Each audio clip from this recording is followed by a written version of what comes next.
Buenos días, ¿me confirman audio, por favor? Se escucha bien, Liz. Ok. Vamos a ir retomando de la planilla impositiva. Brevemente vamos a hacer un recordatorio de qué es lo que hemos visto en la planilla impositiva y vamos a ir a los saldos, que es lo que nos faltaba. A ver. Para la planilla impositiva habíamos dicho lo primero, que toda la planilla se hace sin decimales, es decir, no hay centavos en la planilla impositiva. Primera situación. Segundo, el total ganado sacamos de la planilla de sueldo y los aportes laborales habíamos dicho que es la suma del 12,71% de los descuentos a AFPs más el aporte nacional solidario. Igual que esa suma es sin decimales. Los ingresos grabados habíamos mencionado que hay un tipo de ingreso principalmente, pero que puede haber también otro tipo de ingreso que rara vez se aplica, pero que al final es una posibilidad, que se llama los viáticos. Tenemos primero las primas anuales, y por otro lado tenemos los viáticos. Sin cargo de rendición de cuentas, que se puede sumar acá. Entonces tendríamos total ganado menos aportes laborales más ingresos grabados. Eso nos daría el sueldo neto computable, que hemos indicado que es esta operación, ¿no? Total ganado menos aportes laborales más ingresos grabados.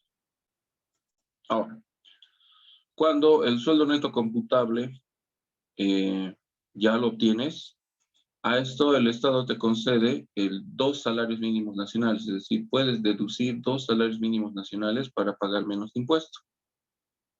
Y ahí viene que es 4.244, estamos trabajando con abril, todavía en abril era 2.122. A partir de mayo ya tenemos nuevo salario mínimo. Por ahora, 4.244 a todos. En este caso hemos puesto un ejemplo: ¿qué pasaría si el sueldo neto fuera 3.500 y los 2 salarios mínimos nacionales sería mayor? Entonces la diferencia o el negativo que genera, hemos dicho, se resta a los 2 salarios mínimos nacionales. Por eso hemos puesto este ejemplo. Ok, cuando sacas base imponible, la base imponible puede ser 0 o puedes tener un valor positivo, como en este caso. Si tienes base imponible positiva, es decir, que te sale una base imponible, lo único que haces es sacar el 13%.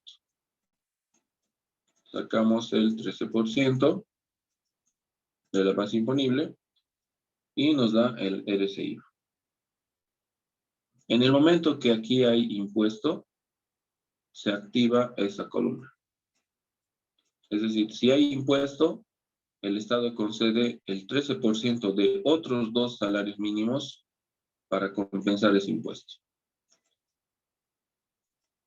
Por estas razones que de 2.500, 552. A toditos 552. Pero si no hay impuesto, como en este ejemplo, entonces tampoco hay ese crédito fiscal. Entonces, sirve para compensar impuestos, perfecto. Pero si no hay impuesto, no hay 13% de 2 salarios. Ya hemos visto eso. Ya entrando a los saldos, teníamos el saldo del mes anterior. Habíamos visto eso también. El saldo del mes anterior se refiere a si ha sobrado en esta columna, por ejemplo. En esta gestión vamos a sacar saldo a favor del empleado. Ese dato, esta columna que es de abril, en mayo va a venir aquí. Saldo del mes anterior. Eso es el saldo del mes anterior. O sea, cuando en una planilla impositiva te sobra a favor del empleado crédito fiscal, esa columna que es a favor del empleado va al siguiente mes a esta columna. IVA crédito fiscal mes anterior. Y se tiene que actualizar con las UFBs. Simplemente es eso. Es un saldo pasado. El planteo nos proporciona estos datos créditos fiscales. Y hemos actualizado con la UFB del último día hábil del mes actual, o sea, el último día hábil de abril, que sería el 30 de abril, y el último día hábil del mes anterior, que sería planilla de marzo, último día hábil, último día del mes es 31, pero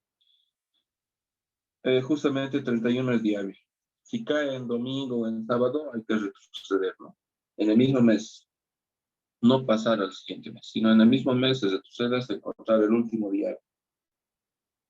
Con eso hemos tomado los UFBs, y hemos dicho, divides UFB final entre inicial, les restas 1, ese es el factor, y multiplicas por cada uno de los créditos fiscales de meses anteriores.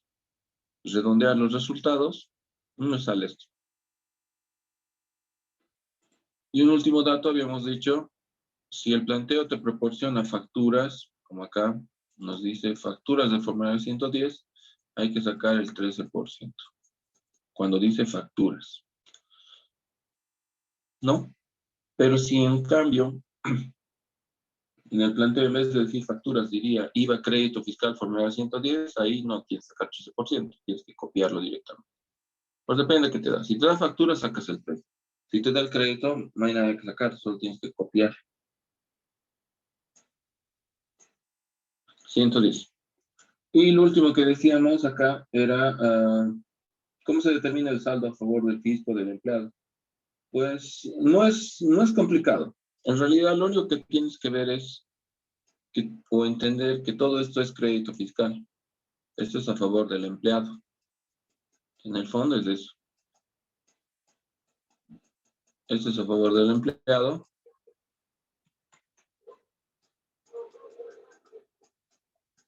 Y el RGIVA obviamente es a favor del fisco. Uno de los dos va a ser mayor, o en ambos casos van a ser iguales, en el mejor escenario. Pero uno de los dos va a ser mayor. De ahí decía, si al fisco le debes 2.500 y como empleado tienes 1.050 y algo, bueno, hay casi 1.200 ya lo cobramos. O sea, a favor del fisco es mayor. Entonces la diferencia va a estar aquí. Haces 2.500 menos 552 menos 500 menos 1 menos 130. Es a favor del fisco. Porque el RCIVA es mayor a los saldos del empleado. En este otro caso tenemos 1.588 menos 552 menos 800 menos 1 menos 169 nos sale 66 a favor del fisco. Acá es 800. ¿Se fijan? Es 800. Y acá es 552, 550, 1. O sea, ya de hecho es mayor a favor del empleado. Entonces, el resultado va a estar en la columna del empleado.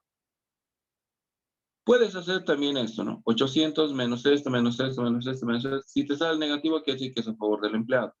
Pero no es una forma muy práctica de hacerlo. Digo.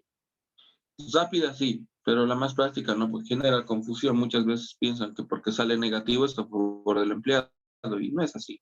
En realidad lo correcto es sumar todo lo que es a favor del empleado. En este caso, si sumamos, va a ser 1.259 menos 842.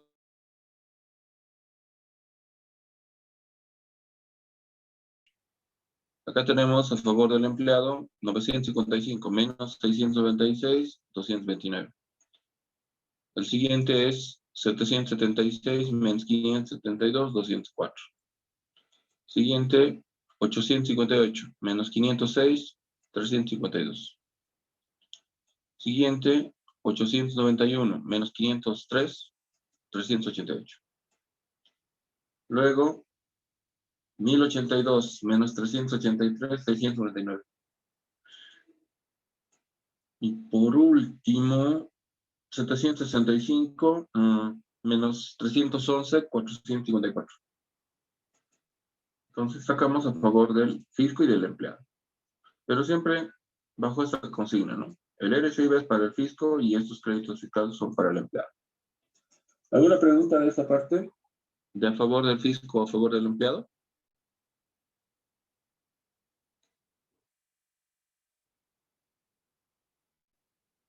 ¿Nada de cómo se saca?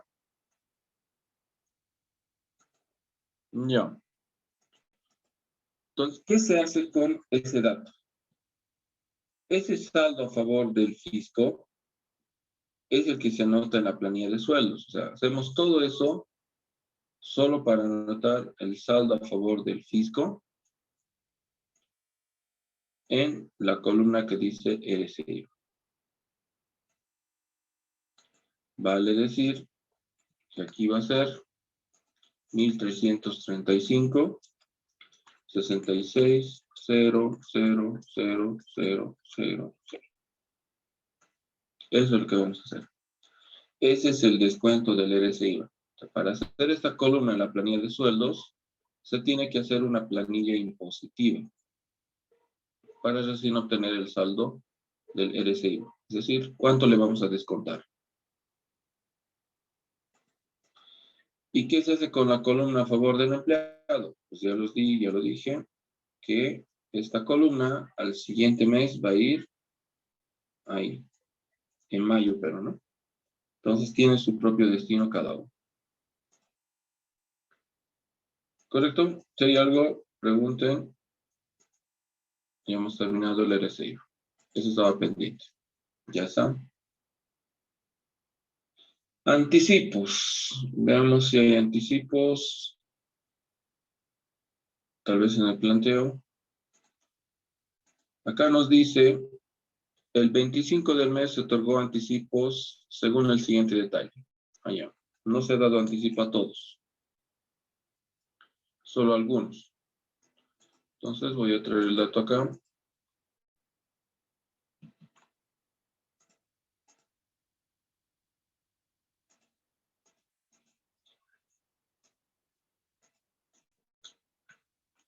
Raúl, 800, el gerente.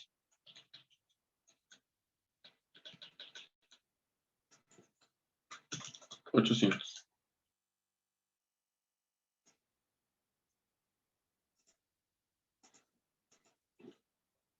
Siguiente, Víctor, 750. Víctor es el jefe comercial. 750. Ahí está. Franco, 500.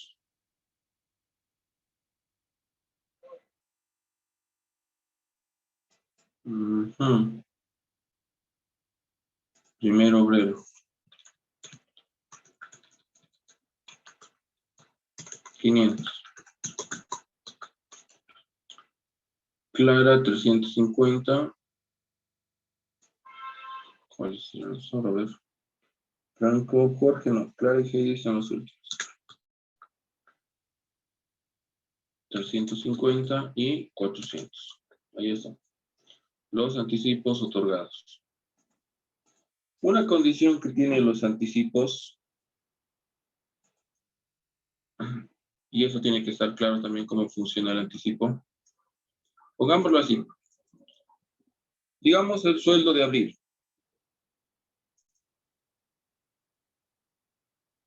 Ganas 4.000 bolivianos. Tu haber básico, pongámoslo así. 4.000. ¿Cómo se trabaja con los anticipos? Los anticipos tienen que ser dentro del mes. Si no, o sea, antes de que termine el mes, es la entrega de dinero antes de que concluya el mes. Entonces, ¿qué pasa, por ejemplo, en este caso? Pongamos, ya ha pasado abril. Sí, ya ha terminado abril. Entonces, al terminar abril, ya hay una deuda de la empresa con el empleado de bolivianos 4.000. ¿Correcto? Ya es una deuda. Además, a fin de mes ya se registra la planilla. O sea, ya está hecha la planilla. Y es ilógico que por decir, digamos, hoy 17 de mayo, digamos, todavía no nos han pagado. Y hoy 17 de mayo yo voy a pedir un anticipo de estos 4.000 que ya me deben. No sería anticipo eso. Porque el anticipo se da dentro del mes. Entonces, ¿qué sería ese dinero que me entregarán hoy, 17 de mayo, por mi sueldo de abril? Sería un pago a cuenta de una deuda. Entonces, esta figura de que te entregan dinero después que ha terminado el mes no es anticipo. Se llama pago a cuenta. Porque se entiende que la deuda se ha consolidado el último día de abril y que la planilla se hace con todos los dineros que se hayan entregado hasta abril. Y no puedo pretender que de mayo ponga en la planilla de abril, ¿no es cierto? Que me dan anticipo en mayo, diciendo en mayo le estoy dando a cuenta de abril. No, claro, anticipo no es. Pago a cuenta, sí, me puedes pagar a cuenta, pero no es un anticipo. Otra cosa es que yo este mes, por ejemplo, digamos ya hemos cobrado de abril, mayo, termina el 31 todavía. Y hoy por alguna situación necesito dinero. Me acerco a oficina y les digo si me pueden dar un anticipo de mayo. Eso sí es anticipo, porque no ha concluido el mes, falta todavía porque concluye el mes, y ya me están entregando dinero del mes de mayo. Eso es anticipo. ¿Correcto? Ahora, tiene una condición también. Te dice, no es una norma muy cerrada en este aspecto, pero en una resolución te aconsejan que no pagues más del 10% del haber básico. Es decir, si su básico es 4.000 bolivianos, máximo anticipo dale 400, que es el 10%. ¿Por qué? Para que al final por lo menos salga con dinero. Porque ¿qué pasa si a un trabajador, digamos que gana 4.000, le doy demasiados anticipos y suma 3.500 si quiere, sus anticipos? A fin de mes, ¿con cuánto va a salir? Con 500. ¿Con eso va a poder estar el resto del mes? Claro que no. Todos los meses va a estar viviendo de anticipos. Se va a complicar. Entonces, la normativa te dice que para evitar ese tipo de situaciones de que salga sin dinero, el límite de para un anticipo debía ser el 10%. No es sancionatorio, pero sí por lo menos es una forma de que debe hacerse las planillas. De que incumplen muchos, claro que sí, porque a veces gana 4.000 y dice quisiera unos 800 de anticipo y les dan ese dinero. Rompen esta sugerencia que te dice que máximo el 10%, pero cada empresa es la que toma la decisión en ese sentido, ¿no? Eso con respecto a los anticipos. En todo caso, el planteo les va a dar el dato, el monto, como hemos visto, pero no está de más ver eso. Eso con respecto a los anticipos. Ya saben. Descuento por faltas. Acá es ya diferente.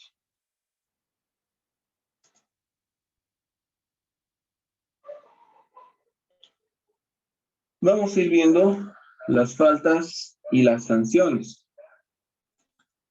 En este caso, las faltas y sanciones, o el régimen de sanciones que llaman otros, está siempre en un reglamento interno. ¿Sí? El reglamento interno que debe conocerse por el trabajador a la firma del contrato. El reglamento interno es donde debería de estar estipulado todo lo que son derechos y obligaciones del trabajador, y dentro de las obligaciones también están las sanciones por incumplimiento. De ahí tenemos dos tipos de faltas. Ahora lo vamos a esquematizar y vamos a entrar después ahí. A ver, hay dos tipos de faltas. Por un lado tenemos las faltas justificadas.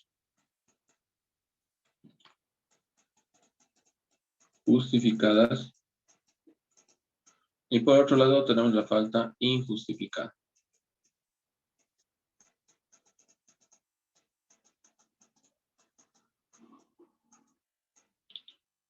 Y acá es donde suele haber una discrepancia, ¿no? Porque Uno puede pretender tener justificación, más el reglamento no le otorgaría esa justificación. O sea, a ver, como alguien dice, no, es que estoy mal, pues desde su punto de vista está justificado. Pero si hablamos a nivel institucional, quizá no es justificado. Vas a ir poniendo algunos ejemplos y tal vez vamos a ir tratando de entender por qué hay una línea muy delgada entre justificado e injustificado. Desde luego que el que se falta siempre va a pretender que su falta es justificada, siempre. Partamos de ese principio. En ningún momento va a admitir que es injustificado. O sea que quien dirime esto o quien define es la empresa, no es el trabajador. El trabajador no puede decir, está justificada mi falta. ¿Por qué? ¿Cuáles son tus razones? Estaba mal, certificado médico. No tengo, entonces no es justificado. Ahora, otra cosa es que conversando puedo creerte y otorgarte la justificación. Pero no porque te sientas mal, ya estás justificado. Ahora, otra cosa es que digas, estaba mal, aquí tengo mi certificado médico, estaba en el médico, estaba internado un día. Totalmente justificado, porque ante la evidencia no puedes cuestionarla, ¿no? La realidad lo dice. Por eso hay una línea muy delgada entre justificado e injustificado. ¿Quién define? Si no tienes ningún sustento, quien define si es justificado o injustificado es el empleador, no el trabajador. El trabajador no puede imponer y decir, lo mío está justificado. Lamentablemente es así. No, lamentablemente también ¿no? Algunos hacen un mal uso de estas condiciones que existen. Ahora, ¿qué es lo injustificado? Obviamente lo injustificado radica en lo que no tiene respaldo, o sea, sin ningún tipo de respaldo ha tenido una falta y además es no comunicado, es decir, no ha comunicado a la empresa su situación en el momento para que la empresa pueda analizar o tomar alguna decisión. O sea, no ha comunicado a la empresa que está en alguna situación. ¿Sí? Y la tercera, puede haber alguna agravante, pongámosle o existe una situación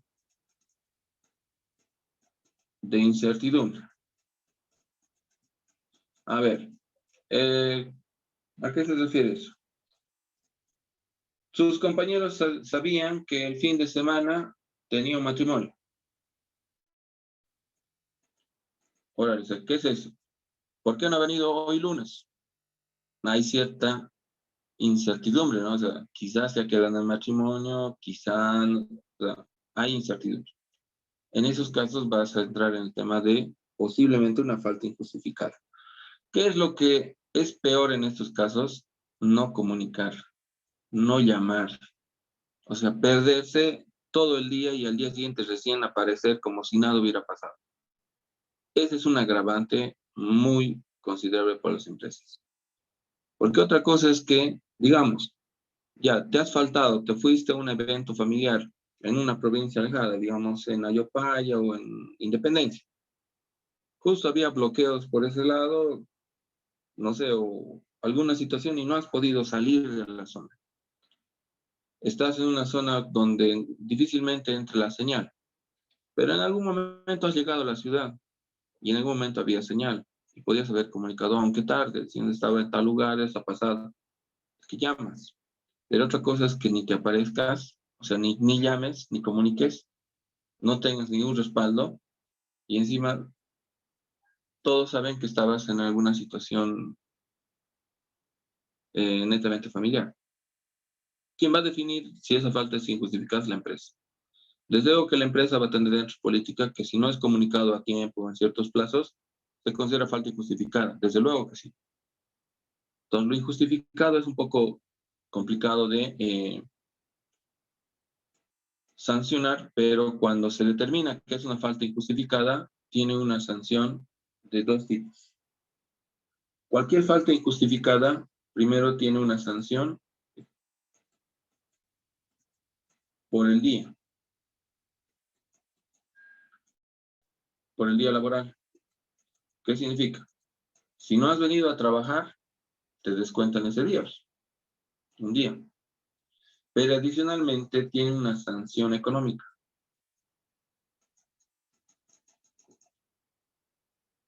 Sanción de un día, pero en dinero.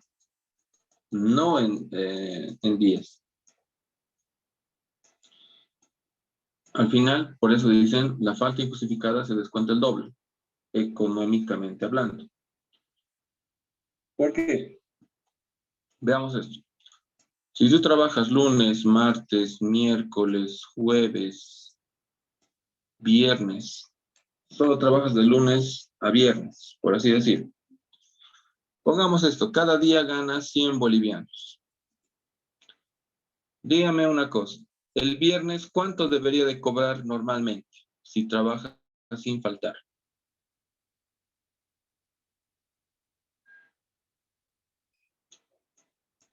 ¿Cuánto debería cobrar los viernes si no falta? 500, dice. 500. Cada día gana 100, 500. Ahora pongamos ese hipotético caso. Lunes faltó. Martes asistió, miércoles asistió, jueves asistió, viernes asistió. ¿Cuánto le vamos a pagar el viernes, al final de la tarde? Si su falta es injustificada.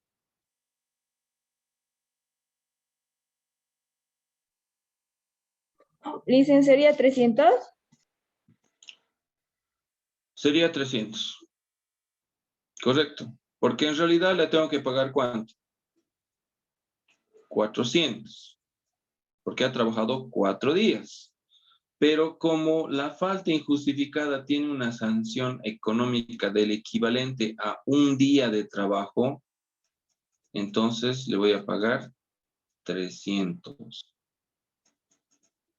¿Sí? No confundan día laboral no trabajado, ahí no le pago 100. Pero otra cosa es descuento por sanción económica.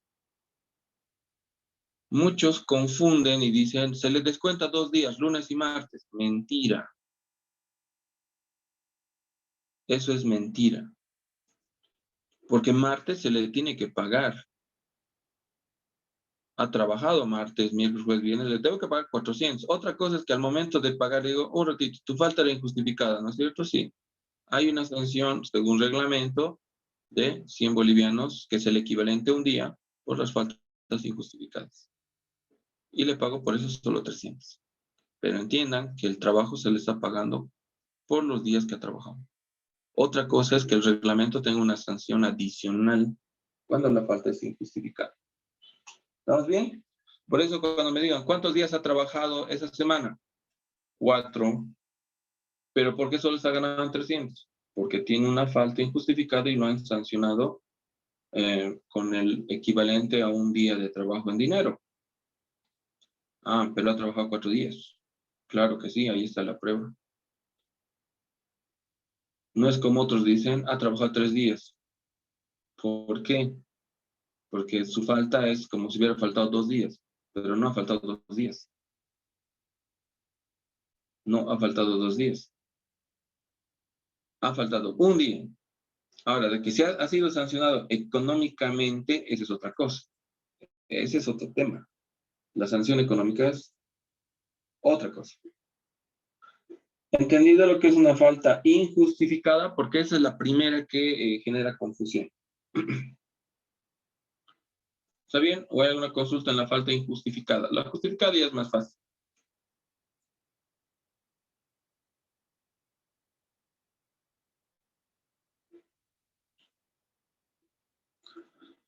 Ok.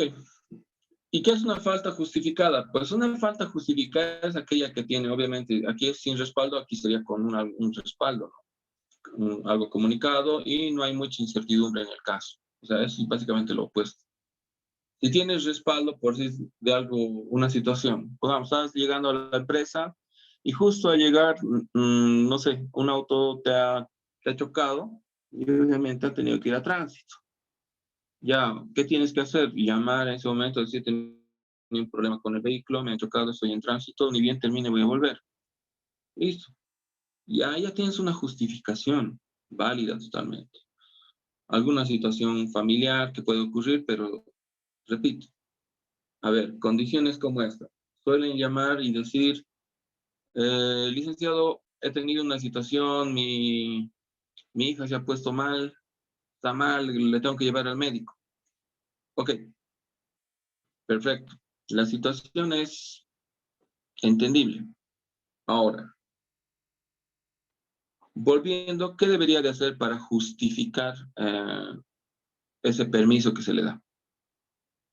Porque no solamente por el hecho de que tenga una situación, hay que diferenciar una cosa, justificada con pago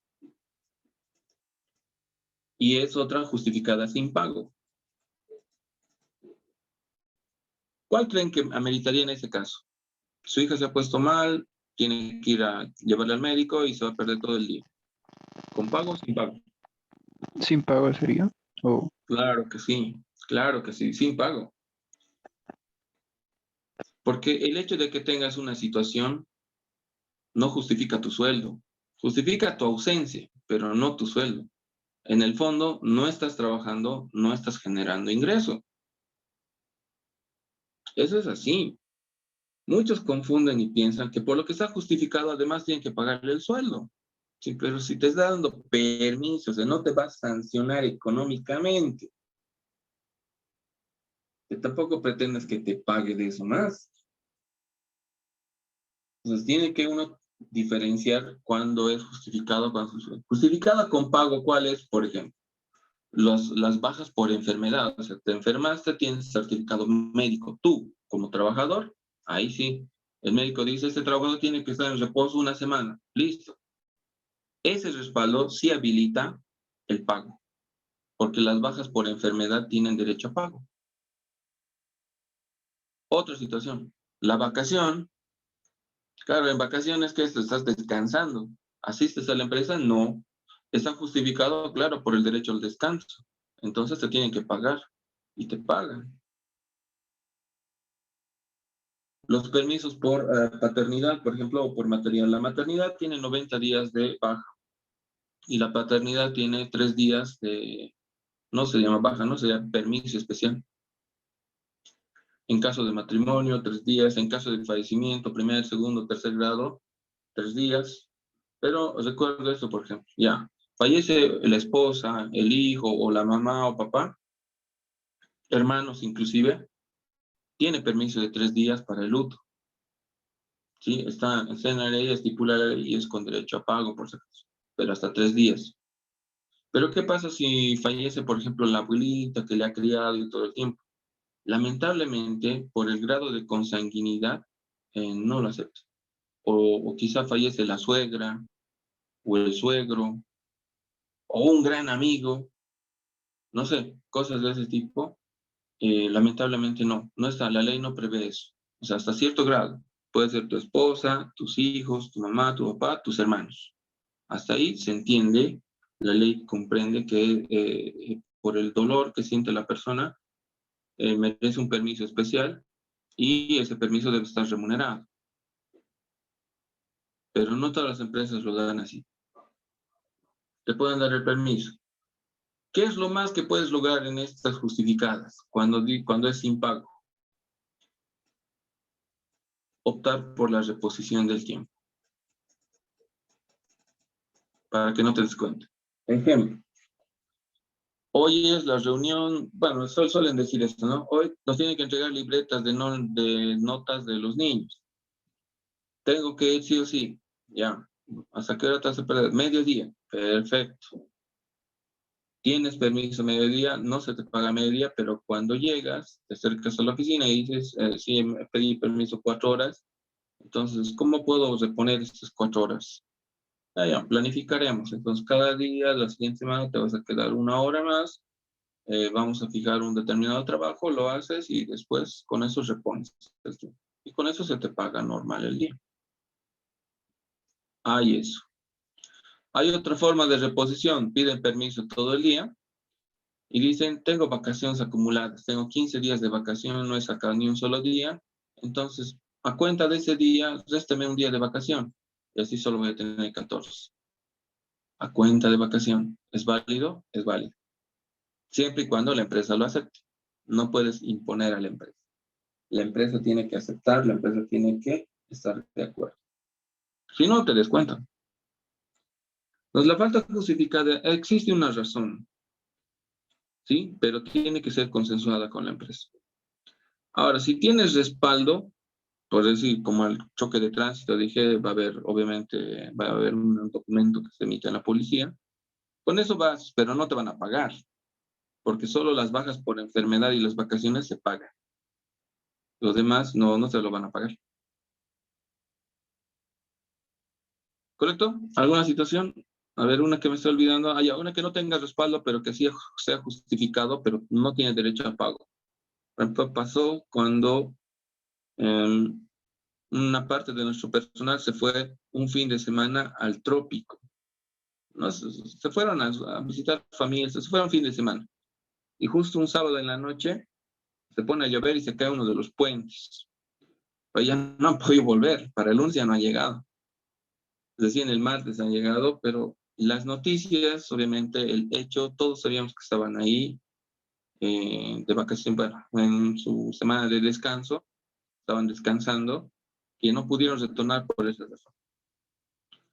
¿Es justificado? Sí. ¿Tiene algún documento? No, pero hay una evidencia lógica y coherente en las noticias, ¿no? El puente se cayó, sabíamos que estaban allá, había comunicación, entonces, ahora, ¿se les paga de eso? Obviamente que no. El permiso es sin pago. El único que tiene pago, como dije, es la vacación y las bajas por enfermedad. O sea, lo que esté justificado por ley. Y eso hay que tenerlo muy claro. ¿Alguna pregunta sobre las faltas justificadas o injustificadas? Porque básicamente funciona así. En nuestro caso va a ser como, si la falta dice injustificada, vamos a descontar el día que no ha trabajado más una sanción económica. Y si dice en el planteo falta justificada, no se refiere a los con pago, se refiere a los sin pago. Entonces va a perder solo un día, el día que no ha asistido, ¿no? O los días que no ha asistido, pero que estén justificados. No hay eso de vamos a reponer o que me digan, ¿es con pago o sin pago? No, estoy diciendo bien claro. Si está en el planteo falta justificada, es sin pago. Porque el con pago, ¿para qué lo pondría? No tendría sentido. Pero solo he dicho que existe justificadas con pago. ¿Sí? ¿Alguna consulta sobre este punto de las faltas?